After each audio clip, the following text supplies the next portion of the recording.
Hello YouTube and welcome to lesson 43 of the Microsoft PowerPoint tutorial series, and today we're going to look at object and text animation inside of Microsoft PowerPoint. So over here you can see that I actually have a slide right here, and this actually appears as it is. It has no animation. Sometimes you may want to reveal the text one by one in your PowerPoint presentation. So that is what we're going to exactly do here. For example, I want animation to turn up first and then tutor tube to turn up later. So I'm going to go into animation right here. I'm going to go into animation pane right here, and you can see that I got a lot of options right here. So you can see that I got entrance animation, emphasis, and exit animation right here. So I'm going to apply a simple animation to animation right here. So I'm simply going to go over here, and you can see that there are a lot of options we can choose from. For example, we have something like a swivel. Alright, so there you go. There's an animation right there.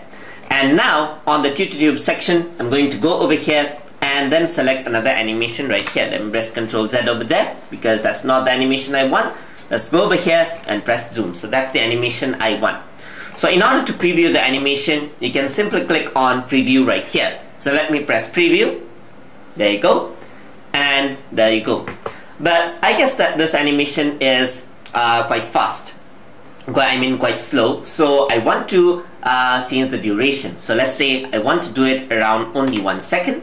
And to tube right here, the duration is fine. Let us test out the animation right here. Alright. So over here, when I were to click this, you can see that animation and tutor tube actually appears. And there's my slide right there. Okay, let's try that out again. Alright, click, there's the animation in 1 second, and tutor tube. Alright, there you go. So now what I want is, I want to go on to this section right here and add in some more animations. Let's say when I click this, I want 3 of these pictures to appear, and then I want 3 of these pictures to appear as well. And among those 3, I want this picture and this picture to have an entrance animation as well. And I want them to go away as well when I click it. So let's work with the entrance animation first. I can actually select them all just like this, and then select an entrance animation. And usually when I do an animation, it is always a good idea to actually apply the same entrance animation, so it does not look too clunky over there at the end. So I'm just going to add in,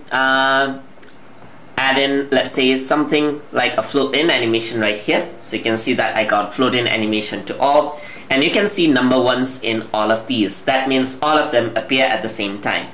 So what I want is, I want this 3 to appear once when I click, and these 3 the other times. So I'm going to go into the animation pane for that, and you can see that I got all of the pictures. So if I were to click on the picture, you can see that those are actually highlighted.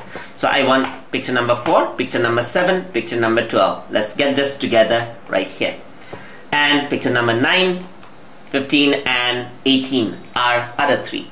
So now what I want is, I want these 3 to come up together. So over here, I'm going to say this is start with previous, which actually brings it up at the same time. So I'm going to say start after previous. So it actually only plays the animation after this has been completed.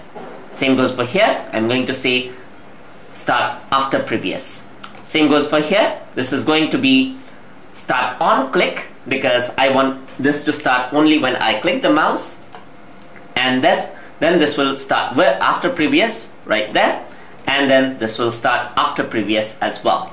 So now you can see that this is marked as 1 and 2, which is according to the number of clicks I need to complete the presentation. So I'm going to do a slideshow right here, and then now you can see this out. So once I click, you can see that my first animation actually appears, and this appears according to the order with the animation. So this one starts after this animation, and this one starts after this animation. And if I were to click again, now this animation actually begins. So now this comes first, then comes this, and then comes this. That is after previous. So you can set timing of all of these, and you can even arrange the timing by this icon right here, just like this. So you can see that you can increase and change the timing over here in the timeline over here as well. So now what you can also do is you can reorder animations as well if you want to, and then if you want to, you can move this earlier and so forth as well. So if you want to move this animation earlier, just press move earlier, and now this will move above, and you can press move earlier, this will move above, and so forth. So that is how you can take control of the animation right there. So now you can also add in other animations over here. Let's say emphasis and exit animation. So now what I'm going to do is I'm going to add emphasis animation. So let's say I have this this show up, then I'm gonna have this one. This I want to have an emphasis animation right here. Alright, so over here after this I'm going to say that this animation will have something like a spin. So now this will actually spin out right over there. So you can see that now this one has an emphasis animation over there. So for this will start with previous itself, and let's see how that looks out. Alright, so let's do a preview right here. Alright, so there's an emphasis animation, but wait, this is actually appearing before, and it is actually replacing its old animation, which I don't want. I want this to happen after the animation is over. So let me press Ctrl Z right here, and now I want to add an animation to it. So I'm going to go to add animation, and then go to emphasis right here, like a spin, just like this. So now this actually spins, and this will happen at the end after this animation is over. That's exactly what I want. So I'm going to do the same for this as well. But for this one, let's just do this, drag it to the top, because I want it right over here, this animation, and stop with previous, just like this. And for this one as well, I'm going to add in another animation over here, like a spin for this one as well. And then I'm going to drag this below, right over at the bottom, just like that. And then this will start with previous as well. So let me do the animation preview right here. Alright, so swap it. Alright, so I guess I did the same error right here. So let me just press Ctrl Z. Alright, and then what I want to do is I want to add animation to this, and this is something that is going to spin out. Alright, so now this will start with previous, just like this. And after everything has been done, I want all of this to fly away. So I'm going to add animation again, and this will bounce out just like this. Alright, so this will bounce out, and it'll happen right at the end. So if I were to go to the slideshow, now what will happen is, if I were to click, you can see that I got this animation right here. This actually happens, the animation, this coffee actually rolls out after the animation is complete. If I were to click again, another coffee will appear, and that will actually roll out just like that. And once I click again, all of this will bounce out and vanish just like that. So that is how my animation actually works.